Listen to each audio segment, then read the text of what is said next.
volvérselas a poner ahí al final del apunte, sobre todo para que repasen al menos las que van a utilizar en la segunda parte del curso, en la parte de procesos estocásticos. Ahí van a ver que van a trabajar con variables aleatorias de tipo binomial, de tipo Poisson, que son algunas de los modelos usuales discretos, o con variables aleatorias también exponenciales dentro de las continuas.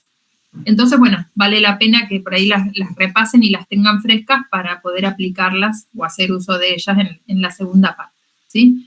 Así que voy a ir un poquito más rápido con este pedacito de repaso que nos queda, así podemos iniciar la parte que sigue, que ya ahí sí empezamos a hablar de cosas nuevas. Y un poco estaba recién en el descanso viendo la distribución de los tiempos. Con respecto a la semana que viene, vieron que les dije que el viernes tenía que cortar un rato antes la clase.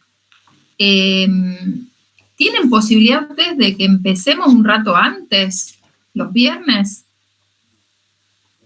Yo había pensado en empezar el jueves, pero algunos no podían, entonces se me ocurre ahora, no lo había pensado antes, podíamos empezar un ratito antes, más que nada para no estar a las corridas, digamos, y poder dedicarle el tiempo que necesita cada cosa. Obviamente si todos pueden. Ahí alguien dijo que sí podía, el resto. ¿Todos? Yo puedo adaptarme también. Sí, yo también. Yo creo que también. Bueno. Si empezáramos, por ejemplo, 4:30, a lo mejor en vez de las 5, ¿estaría bien? Sí. Sí, a las 4 también, profe. ¿A las 4 también, el resto? Si Si pueden a las 4, genial, porque adelantamos una hora. Si pueden a las 4 también, mejor para mí también. También te queda mejor. Porque yo tengo que cortar, ¿se acuerda que doy clase? Tengo que claro, a vos te viene bien porque... Me claro, permitiría ver más de la clase. Está bien. Entonces, Sandro puede. ¿Quién me dijo recién que también? Emilce. Marianela. Yo también puedo. Laura. Yo también creería. Laura. Ahí que los Sebastián. voy tirando Yo por las salgo dudas. 4:20, pero me agrego la clase a las 4:30, no hay problema. Bueno, vos a las 4 no podés. No, pero no se hagan problema por mí. Yo salgo 4:20 de trabajar y ahí ya me apunto. Bueno. Bien, a lo mejor podemos empezar con algún ejercicio, así no te perdés conceptos. Pedro, ¿anda por ahí?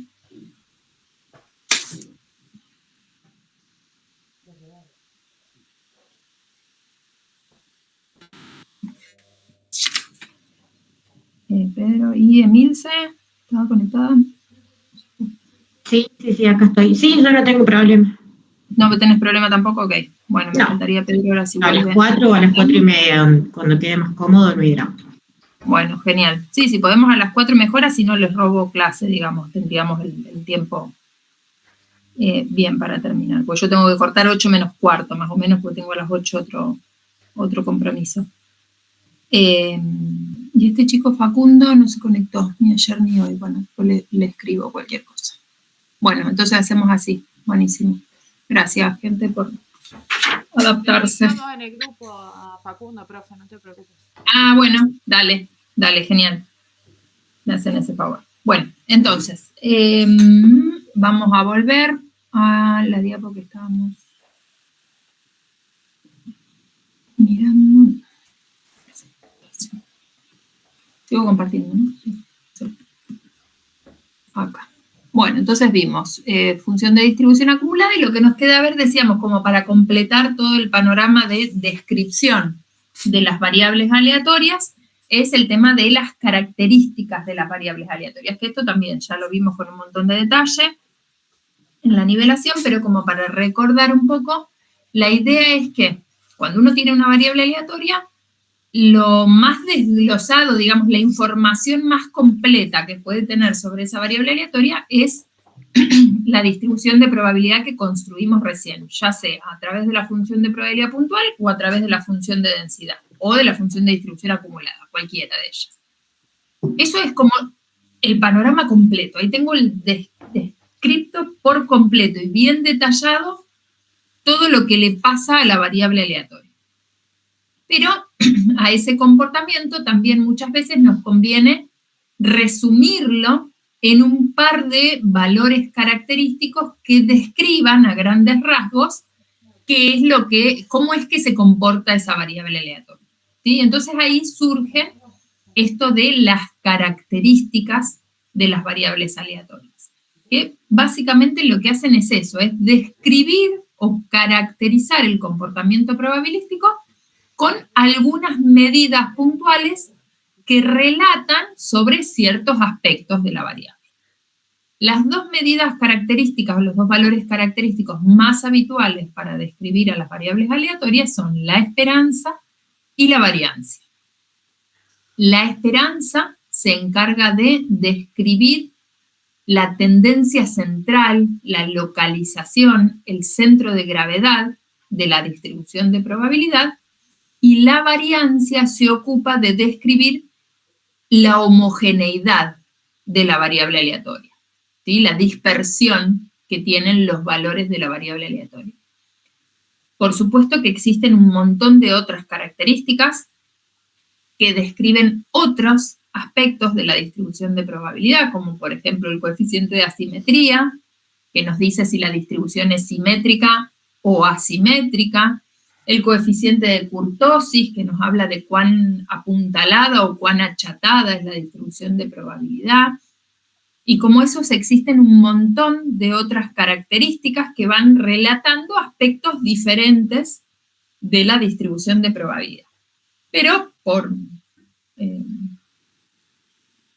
convención, las dos medidas más utilizadas para hacer esa caracterización son la esperanza y la variancia, que es como que describen los dos aspectos más fundamentales de las variables aleatorias. ¿Dónde está localizada? ¿Cuál es su centro de gravedad? ¿Cuál es su tendencia central?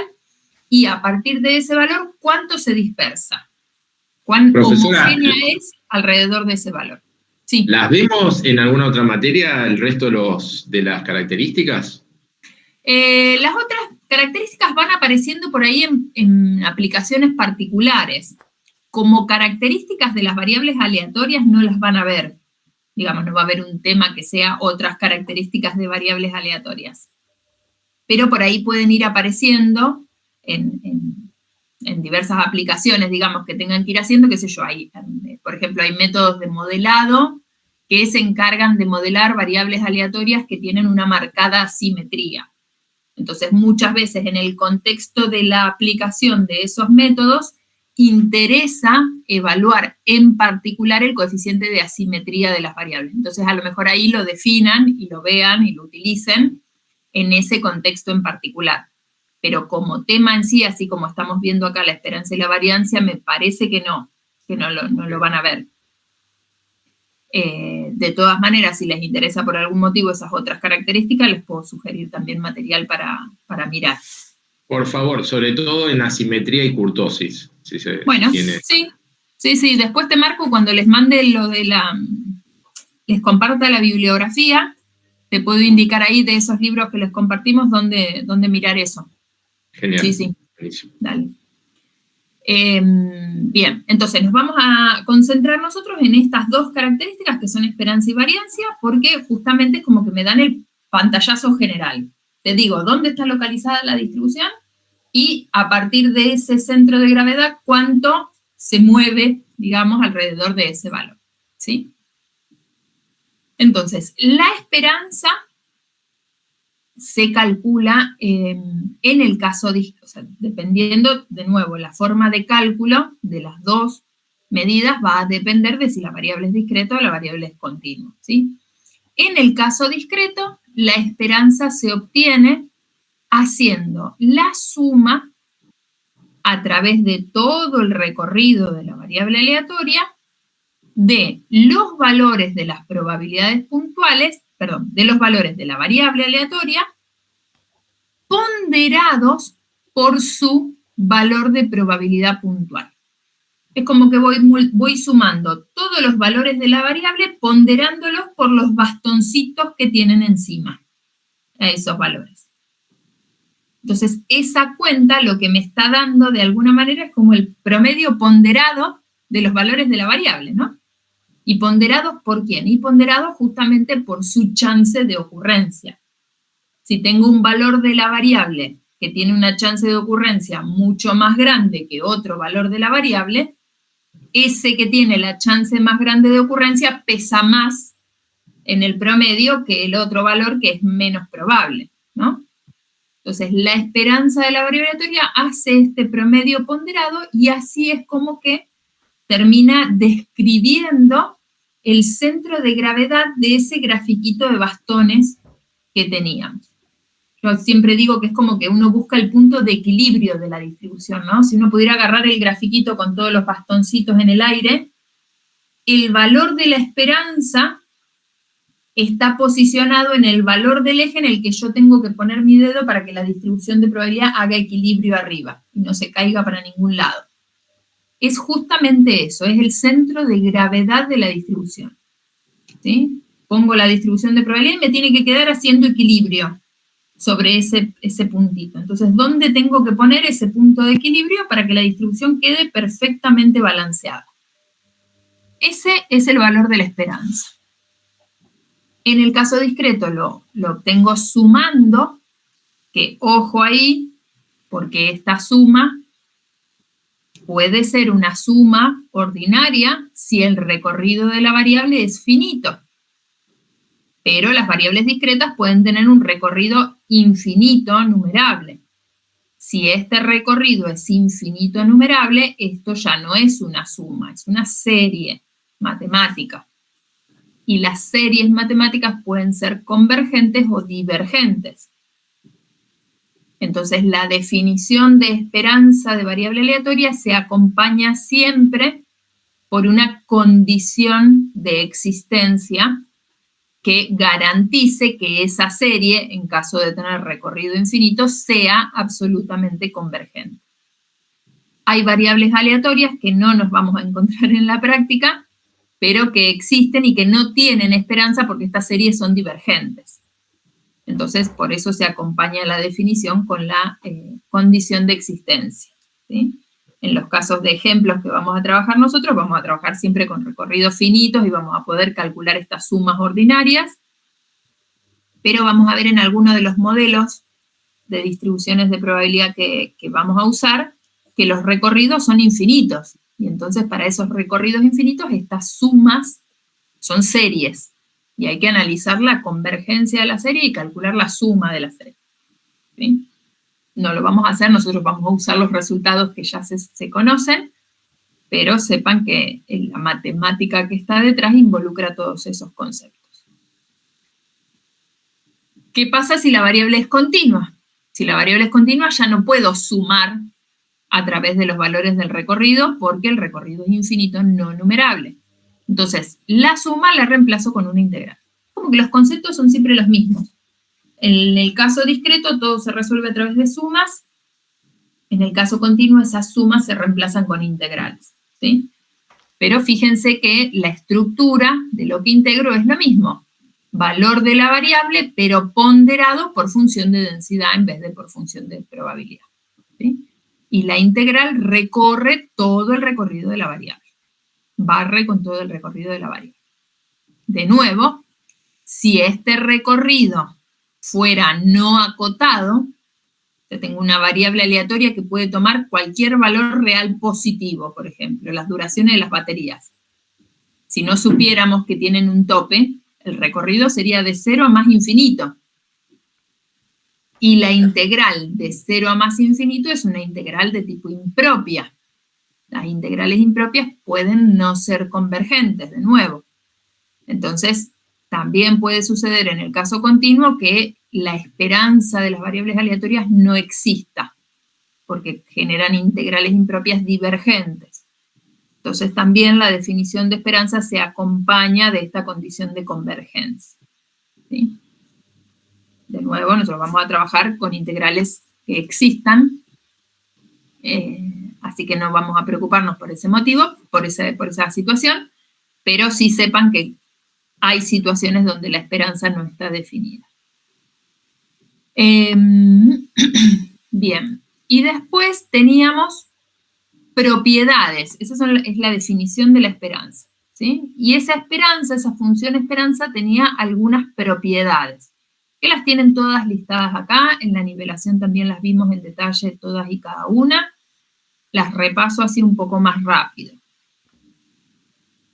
Puede suceder a veces que uno trabaja con una variable aleatoria X, ¿sí?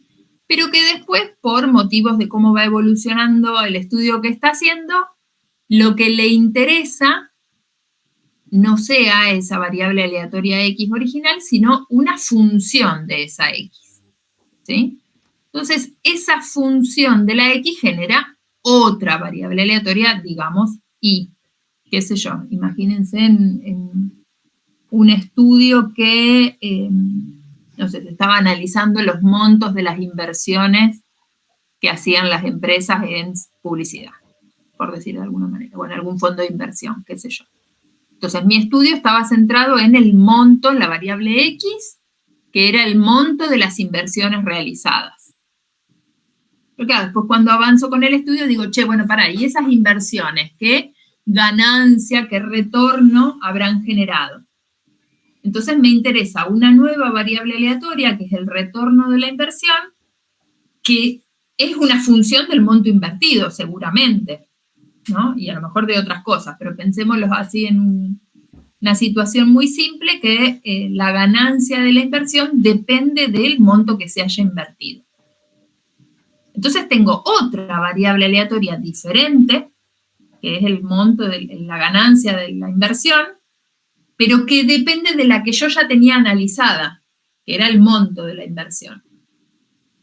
Entonces hay una propiedad de la esperanza que me dice que yo puedo obtener la esperanza de la variable nueva, de esa Y variable nueva, haciendo uso de la distribución de probabilidad de la X original.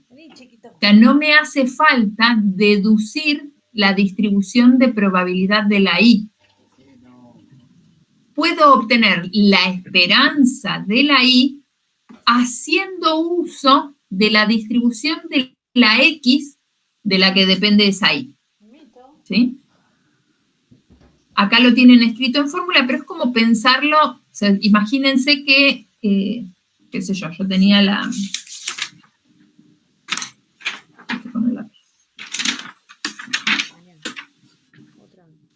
Nosotros teníamos analizado, por ejemplo, nosotros teníamos analizada una X que tenía una cierta función de probabilidad puntual, ¿sí? Y que después, a partir de esa X, me construí una Y que sea, qué sé yo, X al cuadrado, por ejemplo. ¿Sí? Entonces, ahora me interesa la esperanza de Y. Y bueno, si yo me atengo a la definición de esperanza, esto tendría que ser la sumatoria de los valores de Y por la P de Y. Pero esta no la tengo.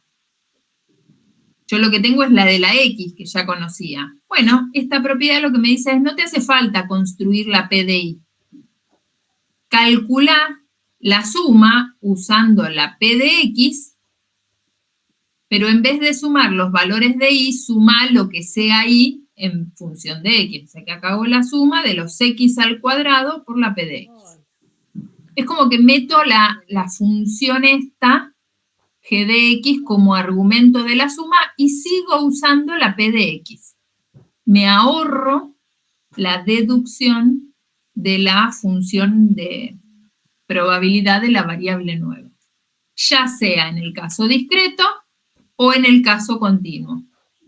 Vale la propiedad para cualquiera de las dos situaciones, en un caso será suma, en otro caso será integral. Pero la propiedad es exactamente la misma. Entonces, esta propiedad tiene mucha utilidad, ahora vamos a ver cuando tengamos que calcular la varianza de las variables aleatorias. ¿Sí? Entonces, la primera propiedad es esta, de qué pasa con la esperanza de una función de la variable. ¿Sí? Después teníamos otras propiedades que tenían que ver más con la operatoria, que en realidad son todos casos particulares de esa propiedad general que vimos recién. ¿Qué pasa si tengo la esperanza de una combinación lineal de la variable aleatoria? Si yo a la variable la multiplico por algo, o le sumo y le resto algo, la esperanza de la combinación lineal me termina dando lo mismo que la combinación lineal de la esperanza. O sea, puedo meter el operador esperanza adentro de una combinación lineal. ¿Sí? La otra propiedad me dice qué pasa con la esperanza de constantes. Si calculo la esperanza a una variable aleatoria que siempre toma el mismo valor, y su esperanza tiene que ser ese mismo valor, ¿no? Porque una variable aleatoria que siempre tome el mismo valor es una variable aleatoria que si siempre toma el valor C, tiene un grafiquito de bastones que tiene un solito bastón de altura 1 en el valor C.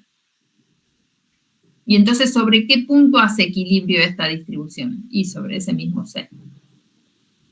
La esperanza de constantes valen la misma constante.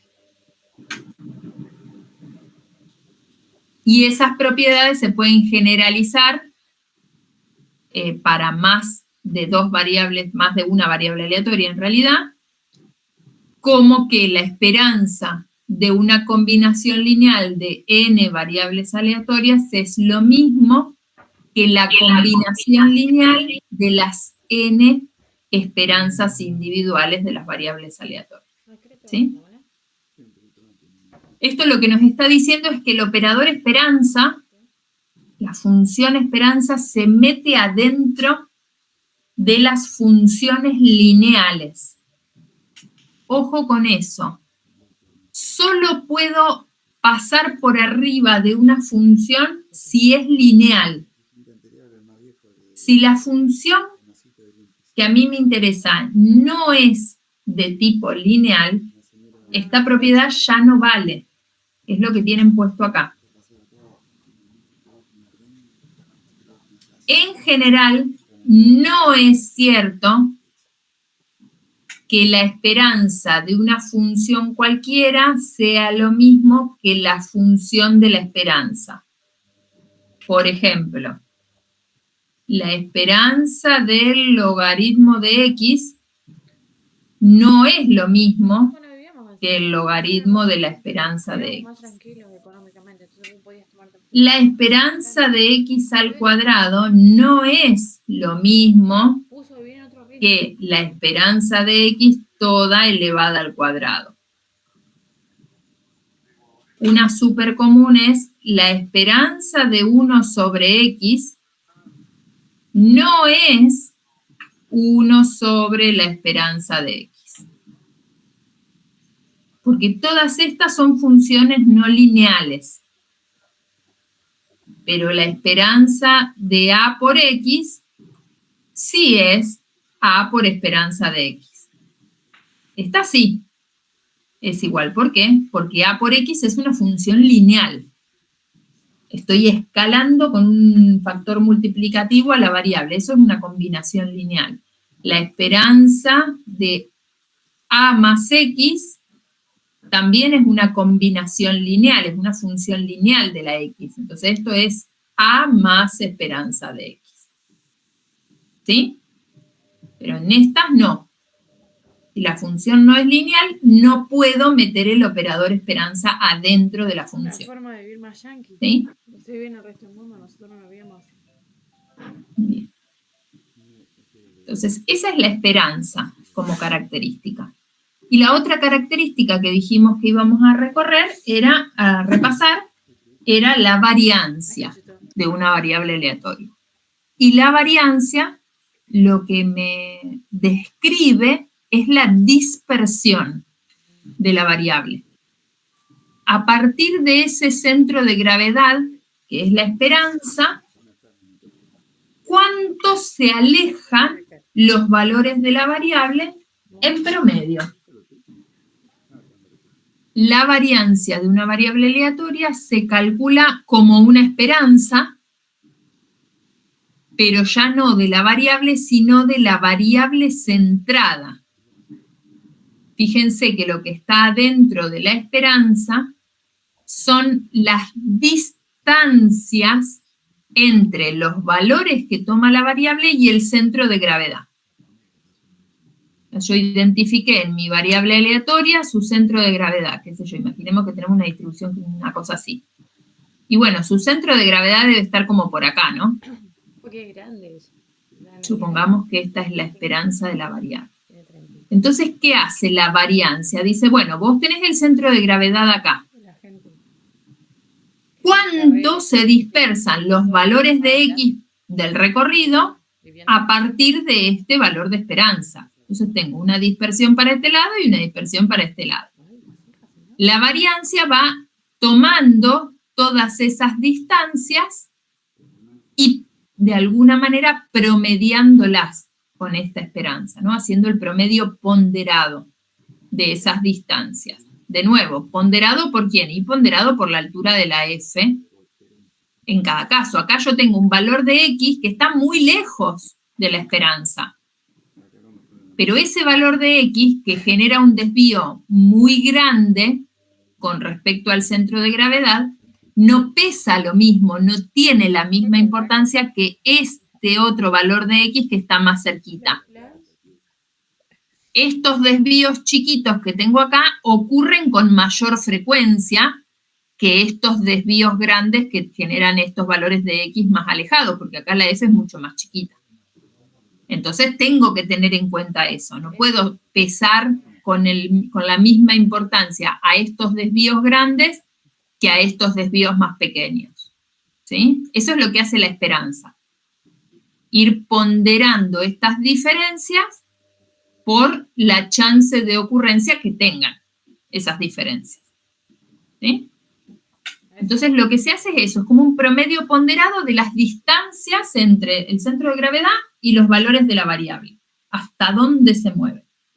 Cuando la variable es más concentrada, si en vez de esta distribución tuviera una distribución que es más concentradita así, esta, más alta, tendrá menos variancia que esta otra que está más dispersa, ¿sí? Y acá fíjense que en la formulita esos desvíos están elevados al cuadrado. Sí, señora. La variancia promedia las distancias al cuadrado. Este cuadrado está puesto acá simplemente para que las distancias no se compensen unas con otras. Porque como yo calculo los desvíos haciendo el valor de la variable menos el centro de gravedad, los valores de la variable a la derecha van a generar desvíos positivos y los valores de la variable a la izquierda van a generar desvíos negativos. Si yo los promedio con sus signos, digamos, incluyendo su localización, va a haber desvíos positivos que se cancelen con desvíos negativos. Y no quiero que me pase eso. Yo quiero conservar a todas las distancias, ya sea hacia la derecha como hacia la izquierda.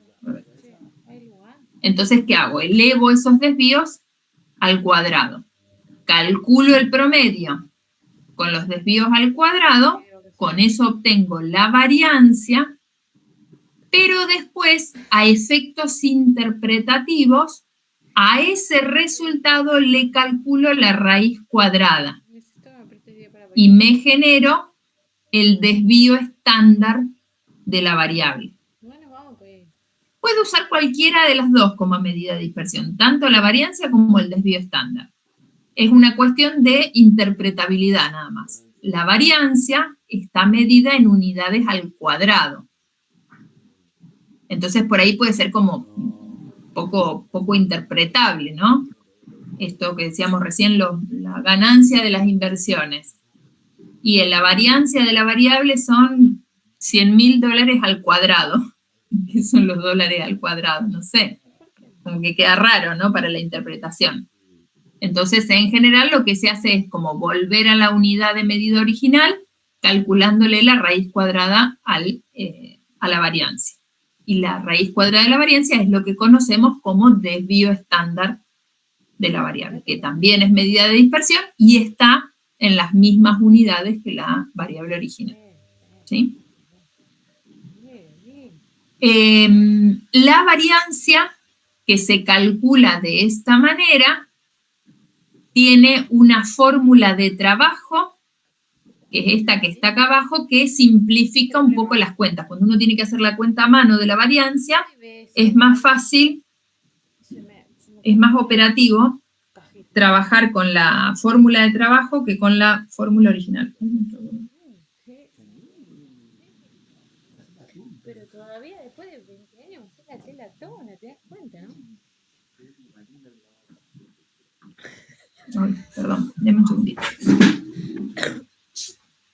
Se fue. Se fue.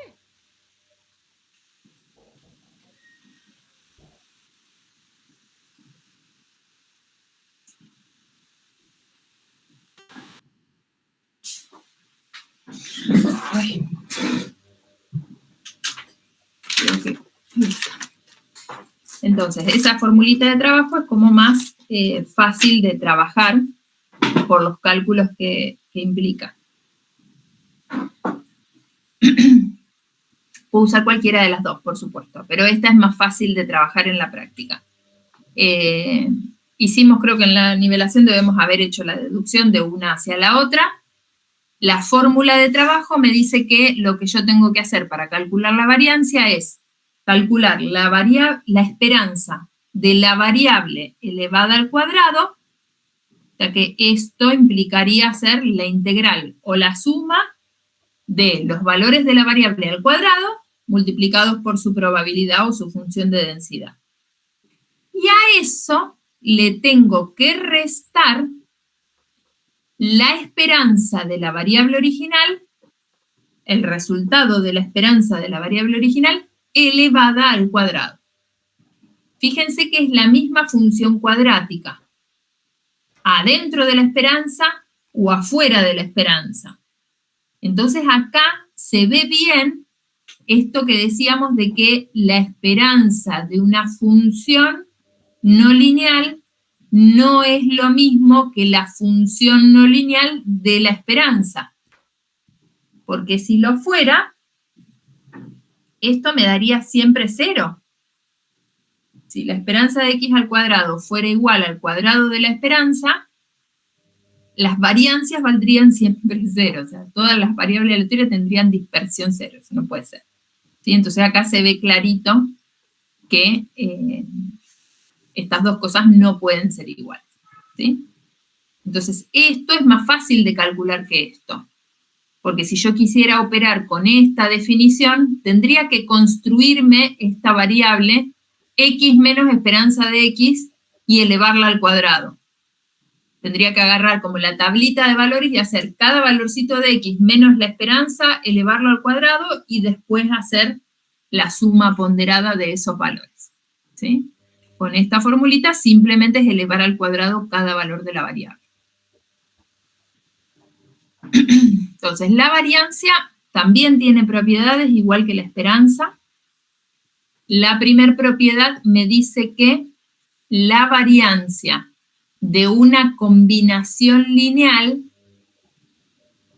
se mete adentro el operador variancia, pero se queda afectado solo por los cambios de escala, no por los cambios de localización. Si yo le sumo o le resto algo a la variable aleatoria, la variancia no se afecta. Y tiene sentido, ¿no? Porque la variancia es como que está mirando cómo se dispersa la variable aleatoria. Si yo tengo esta distribución que está centrada acá y le sumo una constante, por ejemplo, lo único que hago es agarrar a esta montañita y correrla un poquito para el costado, si le sumo algo, o un poquito para el otro costado, si le restara algo. ¿Le cambia la dispersión? Esa traslación que hicimos. No. La dispersión de la variable sigue siendo la misma. Solo que ahora está posicionada en otro lado, como que agarré la montaña y la moví del lugar. Entonces, las traslaciones, sumarle o restarle algo a la variable, no le cambia la variancia. Pero si la multiplico por algo, sí, se afecta. Porque si yo a esta montañita la multiplico, por ejemplo, por un valor más chiquito que 1, lo que estoy haciendo es como comprimirla. Si la multiplico por un valor más grande que 1, lo que estoy haciendo es como expandirla. Entonces eso sí le cambia la dispersión. ¿Sí? Entonces la variancia se ve afectada solo por cambios de escala, no por traslaciones. ¿Y de qué manera se afecta? Con ese factor multiplicativo que sale afuera de la variancia elevado al cuadrado. La variancia de A por X más B, el B no afecta, la variancia de A por X es A al cuadrado por variancia de X. ¿Sí? O sea, se aumenta o se disminuye la variancia en función de lo que valga esa constante multiplicativa. La segunda propiedad me dice que la variancia de una variable aleatoria constante vale 0. La esperanza de una constante era la misma constante. Y sí, el centro de gravedad es ese único valor que toma la variable. ¿Y cuánto se dispersa alrededor de ese único valor que toma la variable? Nada. Es el único valor que toma. No tiene dispersión. Si la variable es constante, la variancia vale 0. ¿Sí? Se pueden ir haciendo una tablita con las propiedades y los paralelos entre una y otra. Y se acuerdan que para la esperanza dijimos que la esperanza de una combinación lineal de n variables aleatorias era la combinación lineal de las esperanzas. Con la variancia eso no sucede. La variancia no es aditiva. ¿Qué significa esto? Que la variancia de x1 más x2 no es variancia de x1 más variancia de x2. ¿Sí? Con la esperanza sí, con la variancia no. En general la variancia no es aditiva. ¿Por qué decimos en general? Porque hay una situación particular donde sí lo es, pero es un caso particular. En términos generales, la variancia de la suma de variables no es igual a la suma de las variancias. ¿Sí? Hay que tener cuidado con eso. Bien. Bueno, acá les ponía esto que les decía al principio de otras características que existen para describir los comportamientos en probabilidad, que nosotros no vamos a entrar en detalle, pero bueno, esto de saber que existen otras medidas que completan la descripción de la distribución de probabilidad. Bien, vamos a hacer ejemplitos sobre los dos que estuvimos trabajando, el cálculo de la esperanza y la variancia. ¿Me parece? A ver, acá en el ejemplo discreto, trabajo acá sobre esta diapo porque tenemos escrita ya la función de probabilidad. Si quisiéramos calcularle la esperanza, me voy a ir a la otra que está completa, la tablita completa.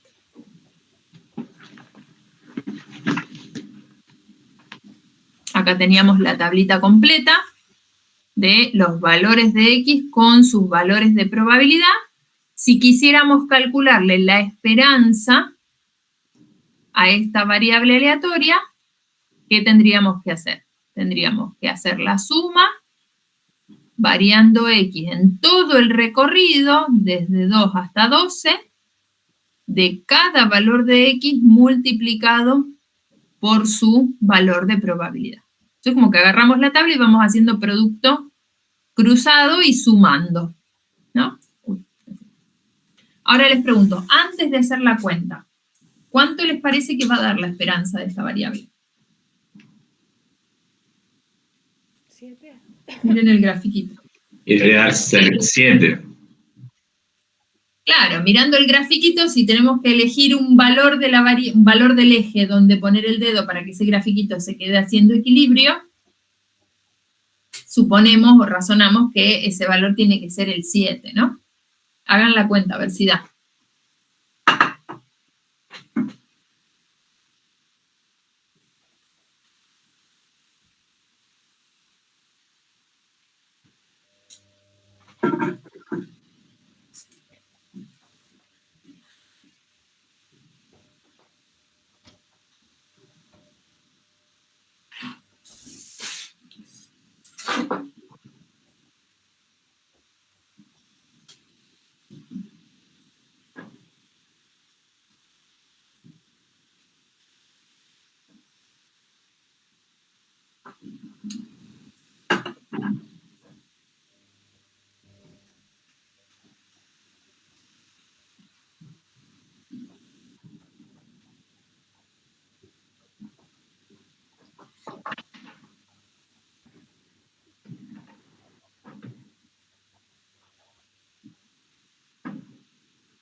¿Me dio?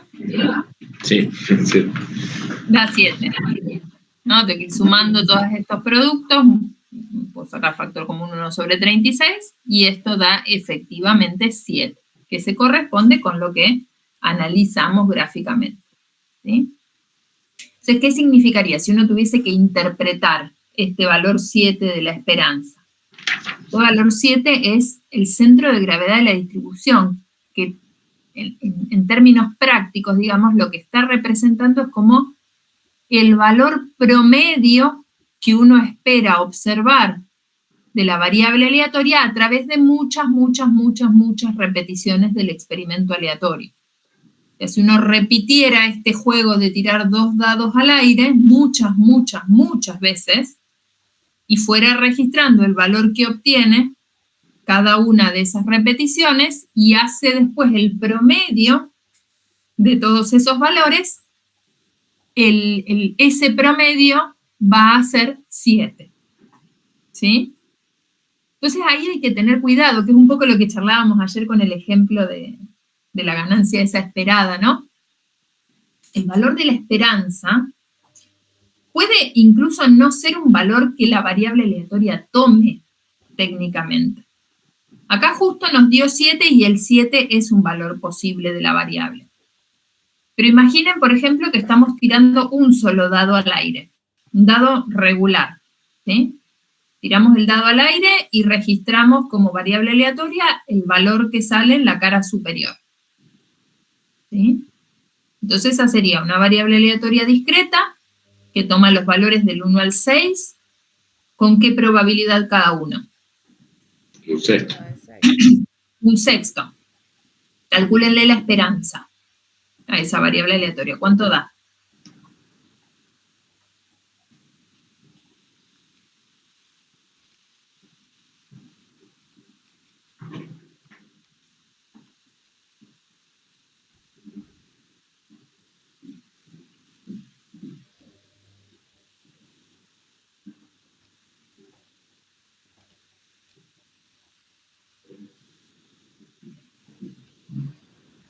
$3,5. 3,5. ¿Puedo obtener el 3,5 cuando tiro el dado? No, nunca voy a obtener 3,5 cuando tiro el dado. O sea que fíjense que el valor de la esperanza puede no ser un valor que la variable aleatoria tome efectivamente. ¿Por qué pasa eso? Porque justamente lo que representa la esperanza no es un valor de la variable, es un valor promedio de los valores de la variable a través de muchas repeticiones. ¿Y por qué me da 3,5? Y porque justamente esa variable aleatoria tiene 6 bastoncitos todos de la misma altura. Entonces, si yo tengo que hacer que esto haga equilibrio, me tengo que parar acá en el medio, ¿no? Este es el 3,5, justamente. ¿Y qué está representando eso? Y que vos vas a tirar el dado 800 veces y te va a salir la misma cantidad de veces el 1, que el 2, que el 3, que el 4, que el 5, que el 6.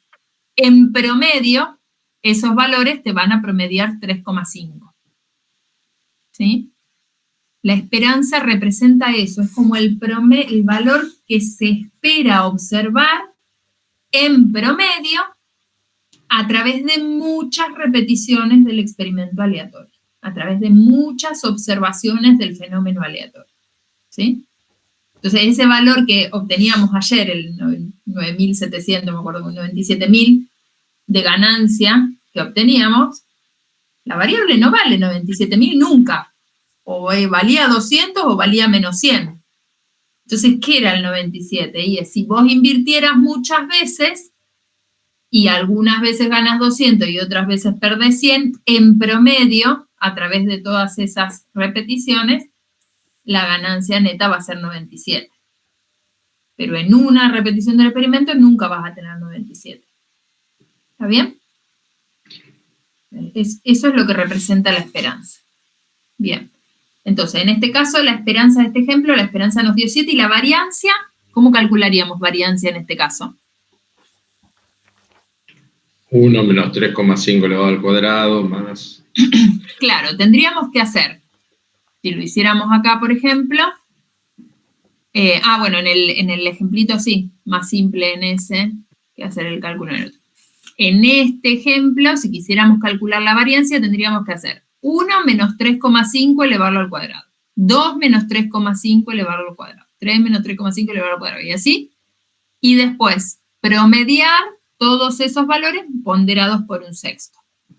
¿Sí? O podemos usar la fórmula de trabajo. ¿Sí?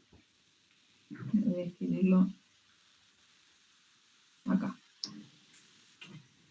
La variancia de las variables aleatorias las podemos calcular haciendo la esperanza de x menos su esperanza elevado al cuadrado, o haciendo esperanza de x al cuadrado menos el cuadrado de la esperanza que ya calculamos. ¿Sí? Entonces, esta formulita es más fácil de aplicar, porque esta esperanza de x al cuadrado acá es simplemente la suma variando x. Vuelvo al ejemplo que estábamos trabajando, la suma de 2 hasta 12 de x al cuadrado multiplicado por p de x, menos lo que ya habíamos obtenido como esperanza, que era 7 elevado al cuadrado. Entonces acá, esto como lo puedo haciendo más fácil, ¿no? Elevo al cuadrado cada valorcito de la tabla y hago la suma. ¿Sí? No sé cuánto es esta, no sé si lo tengo por ahí.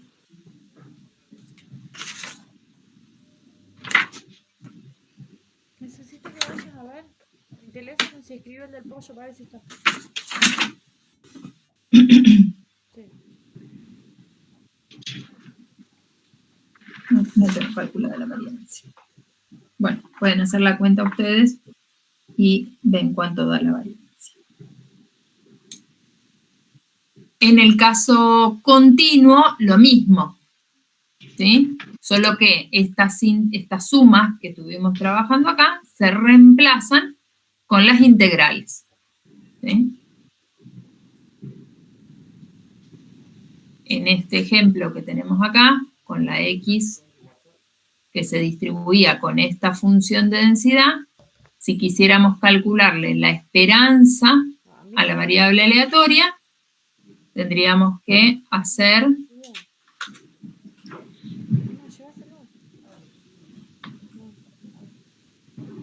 la integral desde 0,8 hasta 4 de x por f de x. Entonces esto sería la integral entre 0,8 y 4 de x por 1 sobre x cuadrado diferencial x, ya que esto es igual a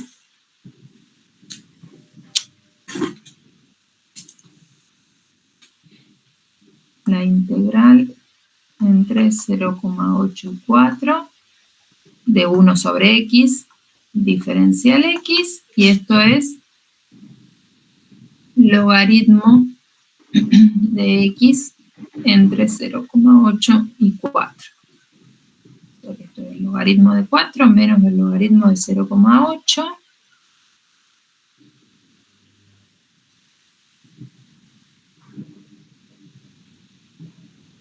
Queda, si no hice mal la cuenta, 1,61.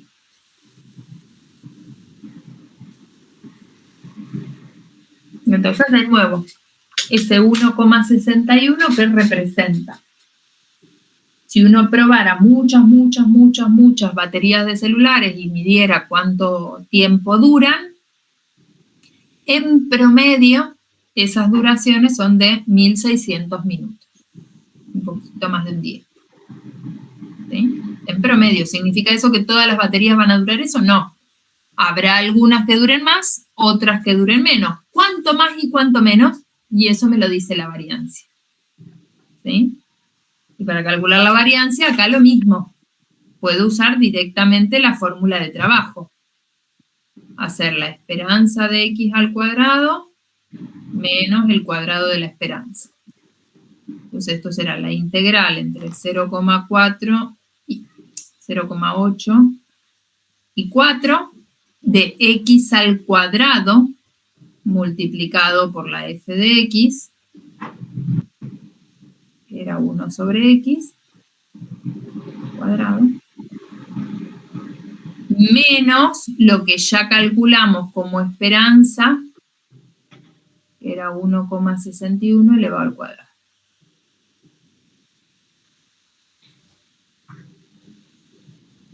X al cuadrado por 1 sobre x al cuadrado me genera un 1, que integrado me da x, o sea que esto es directamente 4 menos 0,8 menos 1,61 elevado al cuadrado.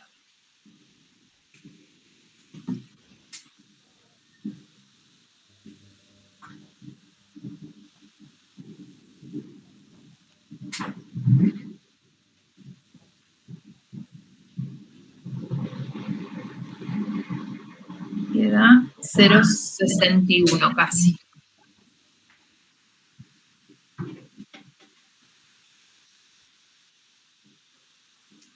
O sea que las baterías duran en promedio 1.600 minutos con un más menos de unos 600 minutos, 610 minutos. Entonces ahí relato las dos cosas. ¿Dónde está centrada la distribución? Y en promedio, ¿cuánto se dispersan alrededor de ese valor? ¿Está bien? Ahí sería la raíz cuadrada de 0,61. Ah, perdón, sí, la raíz cuadrada, exactamente. Exactamente. Esa es la variancia, la raíz cuadrada.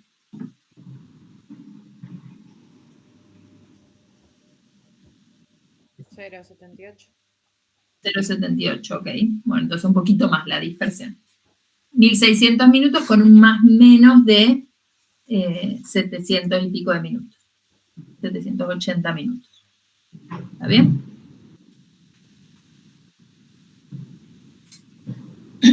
Bueno. Entonces, con esto tenemos todas las características, ya las dos características principales repasadas de las variables aleatorias. ¿Estamos bien? ¿Acá? ¿Una duda? No, estamos bien. Bien, bueno. Tienen en el aula una guía de ejercicios también de esta parte, que son similares a estos ejemplos que hemos ido trabajando, como para que afiancen un poquito más, vayan resolviendo y afiancen todos estos conceptos. Les recomiendo que los hagan. Si hay dudas, por supuesto, como siempre, me consultan. Si quieren chequear los resultados también. Pero bueno, la idea es que los usen justamente para afianzar, ¿no? Uno, como que en la teoría todo se entiende y cuando lo tiene que volcar a los ejercicios, ahí cuesta un poco más. Entonces, bueno, aprovechen los ejercicios para hacer esa práctica. Entonces, lo que queda acá en el apunte son, como les contaba al principio, el repaso de algunas de las distribuciones de probabilidad conocidas más habituales. Varias de estas las van a usar en la segunda parte, en la parte de los procesos estocásticos, entonces, bueno, conviene que las tengan presentes, ¿sí? Les hago un repasito a través de las discretas y de las continuas, pero todo esto también ya lo vimos en detalle en la nivelación, tienen el material, acá está como muy escueto, digamos, el resumen de cada una, pero en el material de la nivelación lo tienen, que todavía está accesible en el aula, si no se lo descargaron, lo tienen bien desglosado todo por si necesitan ir a buscar algún detalle adicional, ¿sí?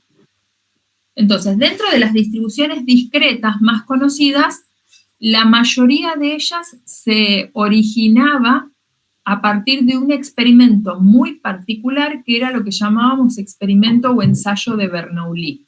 ¿Se acuerdan? Los ensayos o experimentos de Bernoulli eran aquellos para los que solo existían dos resultados posibles, ¿sí? El que llamábamos, sin pérdida de generalidad, éxito o fracaso, sin hacer referencia a que el éxito tiene que ser algo bueno y el fracaso algo malo, sino que el éxito representaba el evento que me interesaba y el fracaso el evento que no me interesaba, ¿sí? Si estaba haciendo un estudio donde me interesa la prevalencia de una cierta patología, mi éxito será que la persona esté enferma, sin que eso signifique que me alegro porque la persona esté enferma, ¿no? El éxito define al evento de interés, por eso se le llama éxito. Pero el contexto que genera todas las distribuciones es ese, que haya un experimento aleatorio que solo dé lugar a dos resultados posibles. Persona enferma, persona no enferma, persona fumadora, persona no fumadora, muestra de agua contaminada, no contaminada, género masculino, femenino, persona hipertensa, no hipertensa, no sé, producto defectuoso, no defectuoso, lo que sea. Todo experimento aleatorio que solo genere dos resultados posibles es un ensayo de Bernoulli. Entonces, sobre ese experimento aleatorio, que tiene solo dos resultados posibles, podíamos definir una variable aleatoria muy simple que va a tener dos valores posibles, uno para el éxito, 0 para el fracaso, y que se correspondía con lo que llamábamos variable aleatoria Bernoulli, haciendo referencia al ensayo que le dio origen. Esa variable aleatoria era una variable aleatoria muy, muy simple, solo tenía dos valorcitos posibles, o sea que nuestra tablita para esta variable tenía solo el 0 y el 1, y las probabilidades asociadas a esos valores se correspondían con la probabilidad de éxito en el experimento aleatorio y el 0 con la probabilidad del fracaso, o 1 menos la probabilidad del éxito. A la probabilidad del éxito la llamábamos P, a la del fracaso la simbolizábamos con 1 menos P por ser el complemento. Entonces, esta variable aleatoria generaba la primer variable aleatoria discreta conocida que mencionamos, que era la variable de Bernoulli, que tenía distribución de Bernoulli. Su función de probabilidad puntual la podíamos expresar así con la tablita o en forma de ley más genérica para no estar dando tablas, de esta manera. Fíjense que si particularizamos los valores de X en el 0 y en el 1, que son los dos valores que toma, si la X vale 0, me queda P a la 0 que vale 1, y me queda 1 menos P a la X, si la X vale 0, dije, 1 menos P a la 1, o sea, 1 menos P. Genero este 1 menos P que tengo acá en la tablita. Y si la X vale 1, tengo P a la 1 y 1 menos P a la 0. Entonces me queda el P, que es este de acá abajo. O sea que es lo mismo, ¿no? Expresé estos resultados en forma funcional. Esta variable aleatoria, todas las variables aleatorias tienen esperanza y variancia. Entonces habíamos ido haciendo, ¿se acuerdan? Como una tablita con cada modelo de probabilidad conocido y su expresión de variancia, de esperanza y de variancia. En el caso de la Bernoulli, la esperanza es P y la variancia es P por 1 menos. ¿Sí? Entonces este es como el ensayo, la variable aleatoria que daba origen a las otras, porque esta, si bien es una distribución de probabilidad válida, es como que en la práctica es poco útil, ¿no? Porque se correspondería con la variable aleatoria en la que yo saco una sola unidad de la población y le miro si es éxito o fracaso, y me quedo con eso nada más. Y la realidad es que en las aplicaciones prácticas que uno hace, no va a seleccionar una única unidad para ver qué es lo que pasa con la variable que le interesa. ¿Qué va a hacer con ese ensayo? Lo va a hacer muchas veces.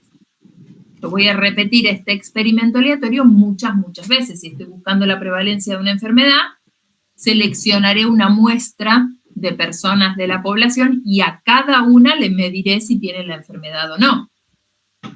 ¿Y qué me interesará a través de toda esa muestra? ¿Cuántas personas tienen la enfermedad? Entonces estaré mirando, mi variable aleatoria será el número de éxitos que encontré cuando repetí el experimento n veces.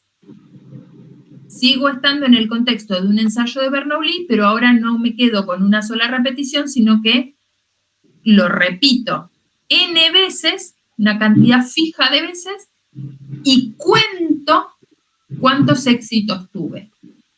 Entonces ahí se generaba esta otra distribución, este otro modelo, que era el modelo binomial.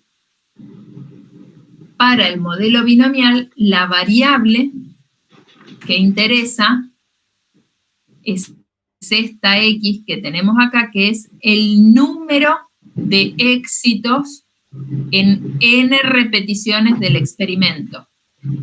N, una cantidad fija. Repito 10 veces el experimento, cuento cuántos éxitos tengo. La variable aleatoria así definida tenía distribución binomial. En la nivelación hicimos toda la deducción de la función de probabilidad puntual que terminaba teniendo esta forma. No hace falta que repasen la deducción, pero sí van a necesitar acordarse de esta distribución. ¿Sí? Los valores posibles de esa variable X, que cuenta cuántos éxitos tengo si repito el experimento n veces, los valores posibles van desde 0 hasta n. Puede que no me salga ningún éxito, o puede que en todas las repeticiones obtenga éxito. Entonces tengo recorridos desde 0 hasta n. A las variables aleatorias así definidas, como el número de éxitos en n repeticiones del experimento, siempre le vamos a asociar este modelo binomial, lo vamos a denotar de esta manera, que X se distribuye binomial, con parámetros n y p. Yo tengo que saber cuánto vale n y cuánto vale p para que esta cosa esté definida, ¿no? Alguien me tiene que decir cuántas veces repetiste el experimento y cuál era la probabilidad del éxito en cada uno de esas repeticiones. ¿Sí? A esos los llamábamos parámetros de las distribuciones. La esperanza y la variancia de esta variable aleatoria, n por p y n por p por 1 menos p, que también hicimos las deducciones en la nivelación. Por ahora es como que solo necesitamos recordar los resultados. ¿Sí? En el mismo contexto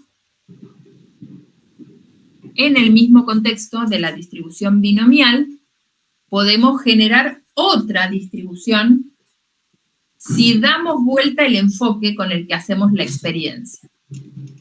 Para la binomial, fijamos la cantidad de repeticiones del experimento, lo voy a hacer 10 veces, y voy a contar cuántos éxitos obtuve. Si yo el experimento lo repito de otra manera, digo, no voy a fijar cuántas veces lo voy a repetir. Voy a fijar la cantidad de éxitos que quiero obtener. Y voy a contar cuántas repeticiones necesité. Entonces lo que se genera es otra variable aleatoria, pero que en vez de distribución binomial tiene distribución de Pascal. Esta también la vimos. El contexto en el que se genera es el mismo que el de la binomial, pero el enfoque con el que se hace la experiencia es como a la inversa. En la binomial fijo las repeticiones y cuento los éxitos.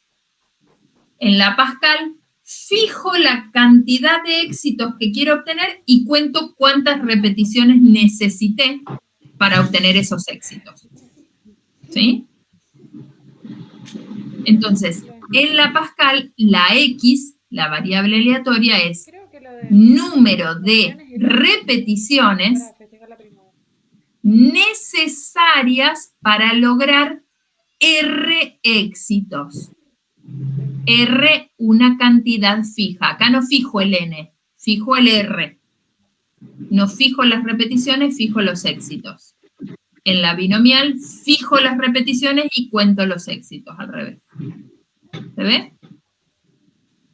Entonces, para esta variable aleatoria también habíamos deducido en realidad su distribución de probabilidad. El recorrido de la variable aleatoria era un poco más raro, porque no arrancaba ni en 0 ni en 1 como las otras distribuciones, sino que arranca en R. Claro, si yo quiero obtener 5 éxitos, por ejemplo, quiero encontrar 5 personas con la enfermedad en la población, ¿cuántas repeticiones del experimento necesitaré?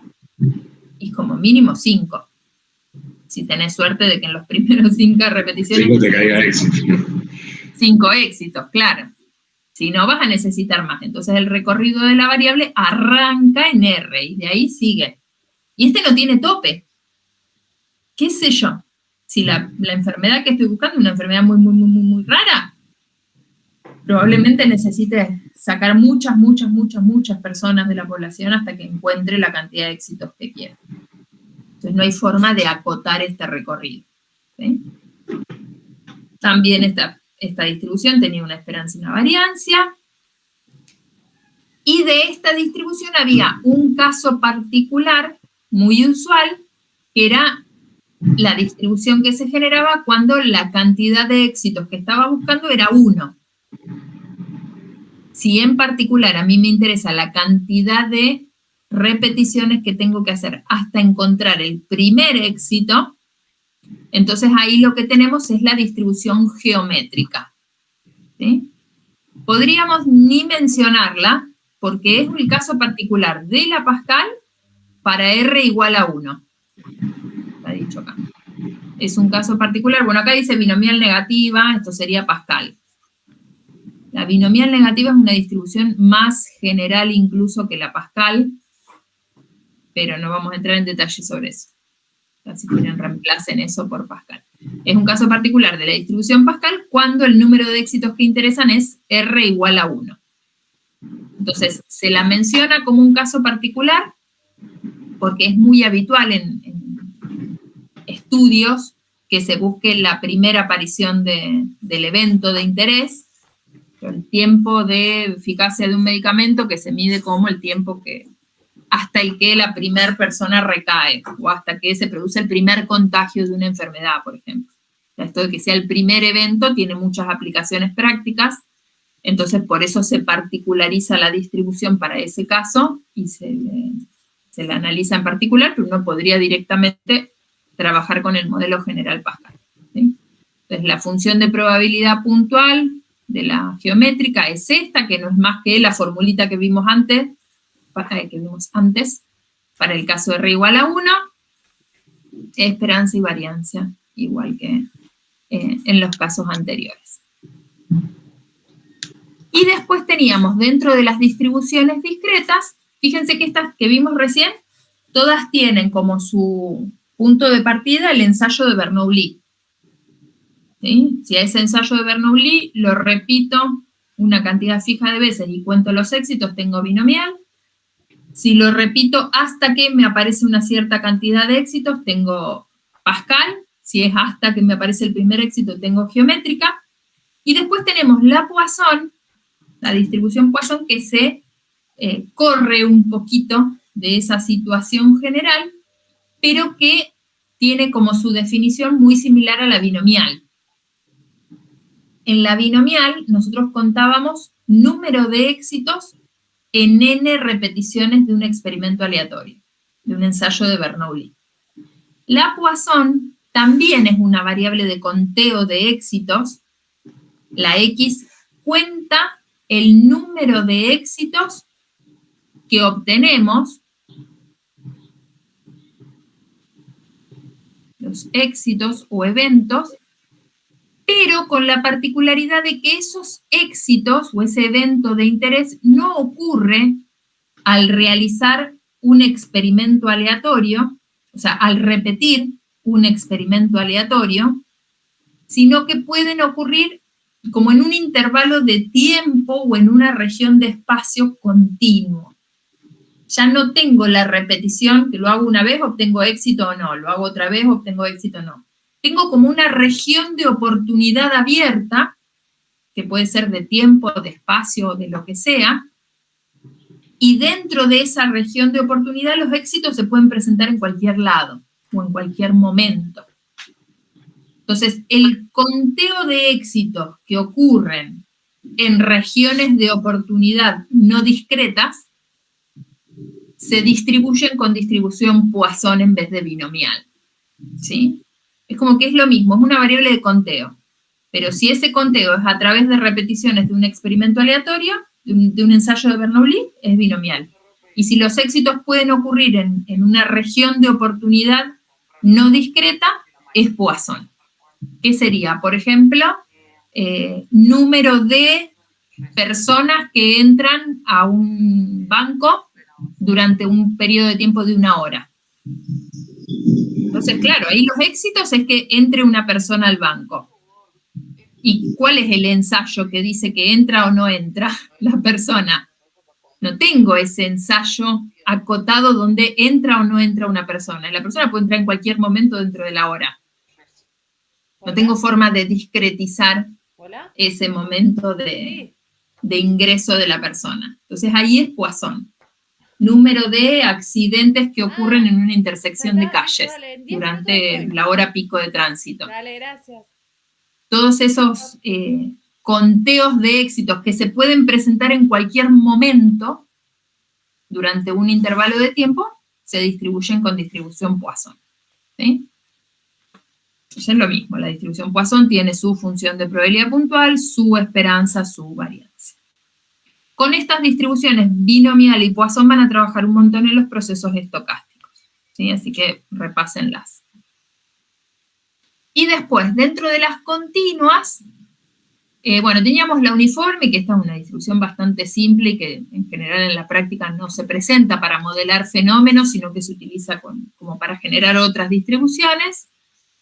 Dentro de las continuas, la distribución así como más famosa, por decirlo de alguna manera, es la distribución normal, que ya todos conocemos, que tiene una propiedad muy particular, que es que combinaciones lineales de variables normales siguen siendo normales, entonces eso da origen a un montón de propiedades que permiten definir métodos de análisis, van a ir viendo después a lo largo de los seminarios. Y dentro de las continuas también tenemos la distribución exponencial, que la repasé acá en particular porque también la van a usar en la segunda parte del curso. La distribución exponencial dentro de las continuas podríamos decir que es como el análogo a la geométrica discreta. La distribución exponencial aparece mucho cuando se modela tiempo hasta que ocurre por primera vez un evento. Vieron que la geométrica era número de ensayos hasta observar por primera vez el evento.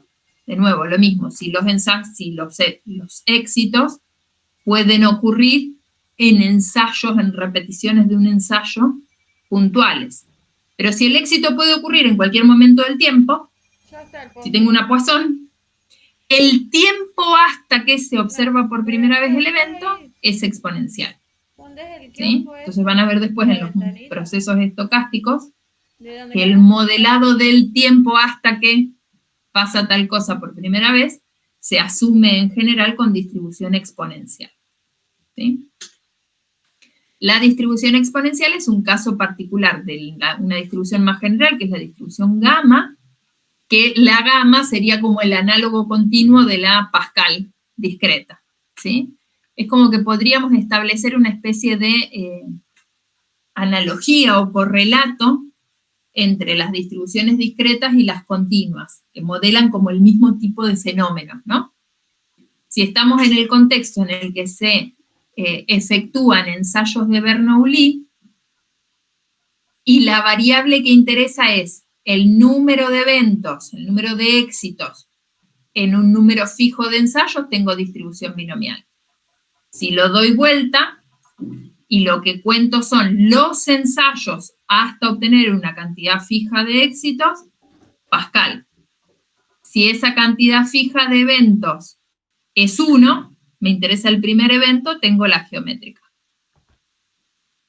Esa misma relación la tengo entre la Poisson, la gamma y la exponencial. Si los éxitos, en vez de ocurrir en ensayos de Bernoulli, ocurren en el contexto de un proceso Poisson, que es esto que decíamos de que los éxitos se presentan en una región de oportunidad, entonces si cuento el número de éxitos en un intervalo de tiempo fijo, tengo distribución Poisson. Si cuento el tiempo, lo doy vuelta, tiempo hasta la ocurrencia de una cierta cantidad de eventos, tengo gamma, y si en particular me interesa el primer evento, el tiempo hasta el primer evento, tengo la exponencial. Ven que es como la misma relación que hay entre estas tres, la hay entre estas otras tres, acá en el caso discreto, acá en el caso continuo. ¿Está bien? Entonces van a trabajar bastante con estas relaciones entre las distribuciones, entre estas distribuciones. Después hay un montón de modelos de distribuciones más, pero bueno, para este seminario en particular, estas son con las que vamos a trabajar en mayor profundidad. En particular, las distribuciones geométrica y exponencial, estas dos, tienen una propiedad sumamente interesante y que van a usar bastante en la definición de los procesos estocásticos, que es la propiedad de falta de memoria. Esta no me acuerdo si en la nivelación la mencionamos o la analizamos. No recuerdo yo. No. Nos falta la memoria. Y la gamma también quedó como muy, por lo menos a mí me pasó con la distribución gamma que no me quedó muy clara como las otras, digamos. Como las otras, claro. Sí, la distribución gamma en el contexto de este seminario por lo menos no la vamos a utilizar. Y en los otros no es una distribución que aparezca mucho. La pueden llegar a ver no tienen ustedes, algún curso de datos de duración, de análisis de supervivencia. La distribución gamma es un modelo asimétrico que se presenta en fenómenos muy particulares, que son estos en los que contamos tiempo hasta que pasa un determinado evento. Entonces tiene bastante utilidad cuando uno hace análisis de supervivencia, por ejemplo, o análisis de sobrevida, donde justamente lo que se mide es el tiempo hasta que el paciente muere o presenta algún tipo de evento. Entonces ahí muchas veces esas variables tiempo de espera se modelan a través de la distribución gamma. Pero lo que le pasa a la gamma también es que hay un modelo más general, que es el modelo Weibull, que lo tiene como caso particular y que es más flexible. Entonces como que la gamma se queda ahí a mitad de camino. Es más general que el exponencial, pero no llega a ser tan general como el Weibull, entonces muchas veces uno termina usando alguno de esos dos, o el exponencial o el Weibull. Entonces la gamma pasa como desapercibida, digamos. Pero bueno, es un modelo también conocido. Entonces, esta propiedad de falta de memoria, se las menciono acá porque seguramente la retomen ahora en alguna de las explicaciones de los procesos estocásticos. Y lo que establece esta propiedad es esta igualdad de probabilidades, que es un poco difícil de verla así a través de la fórmula, pero básicamente lo que dice es que si uno tiene una variable con distribución geométrica o con distribución exponencial, es como que la variable aleatoria se resetea con cada repetición del experimento o con cada instante de tiempo que transcurre. tiene un poco de relación con el ejercicio que les dije ayer de la apuesta, de la estrategia de apuesta, que miraran, que pensaran. Cuando lo miren, piensen también en esta propiedad. Porque el ejercicio decía algo así como que el jugador iba al casino y su estrategia de apuesta era decir, bueno, voy a apostar rojo en la ruleta si observo que durante 5 jugadas de la ruleta no sale rojo. Entonces yo observo, sale negro, negro, negro, negro durante 5 jugadas, a la sexta le apuesto al rojo, pensando que la chance de que vuelva a salir negro después de que salieron 5 negros es como que a uno le da la sensación de que es más baja, ¿no? Y algo de cierto hay en eso, pero bueno, hay que ver ahí, qué es lo que tienen que pensar en el ejercicio, cuál es la probabilidad que interesa. La propiedad esta de falta de memoria, lo que dice es, en cada repetición, en cada jugada de la ruleta, la chance de que te salga negro o rojo es la misma que la que había al principio, en la primera jugada. El hecho de que hayan salido determinada secuencia de resultados en una cantidad fija de repeticiones no hace que al instante siguiente o en la repetición siguiente las probabilidades de los eventos cambien. La probabilidad del éxito sigue siendo P en todos y cada uno de las repeticiones del experimento aleatorio. O la tasa de ocurrencia sigue siendo lambda en el caso de la exponencial en cualquier momento del intervalo de tiempo que estemos analizando. Aunque la propiedad de falta de memoria me dice si el evento no ocurrió, en las primeras S repeticiones, pongámosle el número para verlo más fácil, arranco en 0. Voy a poner acá un 3 y acá voy a poner un 5. ¿Sí? Si en las primeras 3 repeticiones del experimento no te salió el evento, la chance de que tampoco lo haga en los 2 siguientes es la misma de que no lo haga en los 2 primeros. Sería un 2. No hay más chance de que el evento se presente acá en estas 2 repeticiones porque no salió en estas 3 que la de que no salga en estas 2 primeras repeticiones. En cada momento que repito el experimento es como que el proceso se olvida de lo que venía pasando. Por eso el nombre que se le da de falta de memoria. ¿Sí? Entonces esa propiedad se establece así a través de esta igualdad de probabilidades, una condicional y otra marginal. Pero dice eso, o sea, la probabilidad de que te pase algo por acá, no importa que vos venías ya repitiendo el experimento todas estas veces. La probabilidad de que pase algo acá es la misma que la de que eso mismo te hubiera pasado acá al principio. No hay ni más ni menos chance en esta zona por haber tenido esta historia que la que tenías al principio. Que te salga rojo acá no es más probable porque acá obtuviste todo negro. Tenés la misma chance de obtener rojo acá que la que tenías acá al principio. Y eso sería solo porque estoy considerando un éxito. Ahora, si yo considerara la posibilidad de más éxitos, ahí sí ya empieza a jugar la memoria. Ahí ya no se da, claro. Esto es para la exponencial o para la geométrica, para el caso del primer éxito. Sí. Porque como son, digamos, casos especiales de otras que son más generales, por eso la pregunta, básicamente. Claro, la propiedad de falta de memoria es para el caso particular. Para el general no, porque claro, cuando vos empezás a buscar más éxitos, por supuesto que te importa cómo se venía comportando el proceso. Porque si vos te parás acá, y suponete que vos buscabas 2 éxitos, te salió uno por acá, y estás preguntándote qué pasa en esta zona, si voy a obtener el éxito que me falta acá o no, eso depende de si ya te salió uno antes o no. Claro. Entonces ahí sí te importa la historia, porque es como que vos tenés que remitirte a lo anterior para ver cuánto te falta. Perfecto. Sí, Pero si te paras en el primer éxito nada más, ahí sí, ahí se olvida el proceso de lo que pasó antes, no le afecta.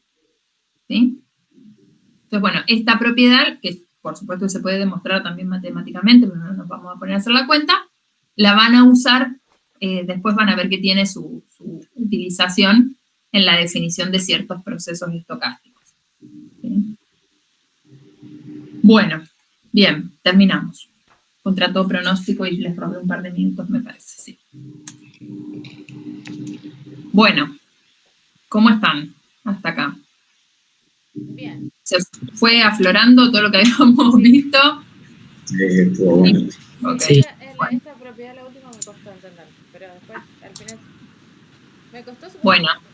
No sé, por la cantidad de horas, y la relacioné con la acumulada, no sé, empecé a pensar cualquier cosa y después volví. En realidad la demostración matemática, claro, hace la acumulada, usa la acumulada porque las probabilidades que tenemos ahí son probabilidades de mayor o igual, que son complementos de las distribuciones acumuladas.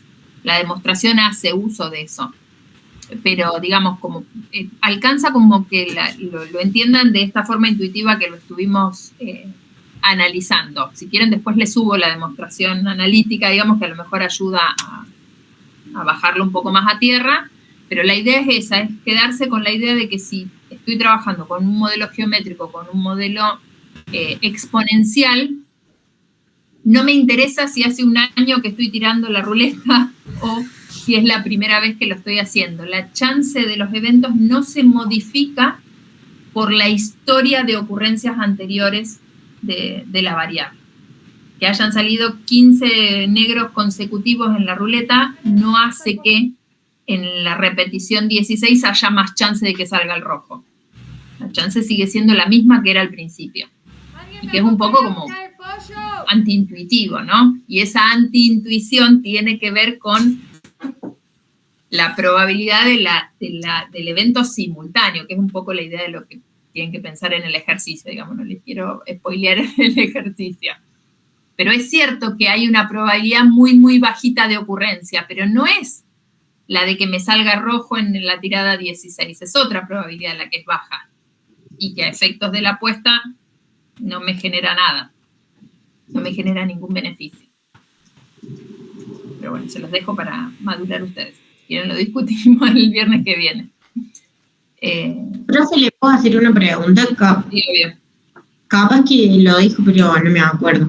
La guía de ejercitación, ¿hay que subirla, hay que mandársela o directamente que nos sirva a nosotros como guía de estudio? No, las que están disponibles en el aula es para ustedes, es para que practiquen ustedes los ejercicios. Después la que va a ser para entregar se las voy a subir la semana que viene, que va a ser más acotada, con menos ejercicios puntuales para resolver, y esos sí son los que tienen que entregar como parte de la evaluación. Pero estos son para que, o sea, los que van a tener que entregar van a ser del estilo de los que están en la guía, entonces la guía está buena para ponerse a tono, digamos, para consultar y demás. Gracias, profe. Bueno, de nada. Bueno, nos vemos entonces el viernes que viene a las 4. Después les mando recordatorio durante la semana por las dudas y el link también para el acceso virtual. Listo, profe, muchas gracias. Listo. Vale, gracias por la semana. Nos vemos. Chao, chao. Adiós.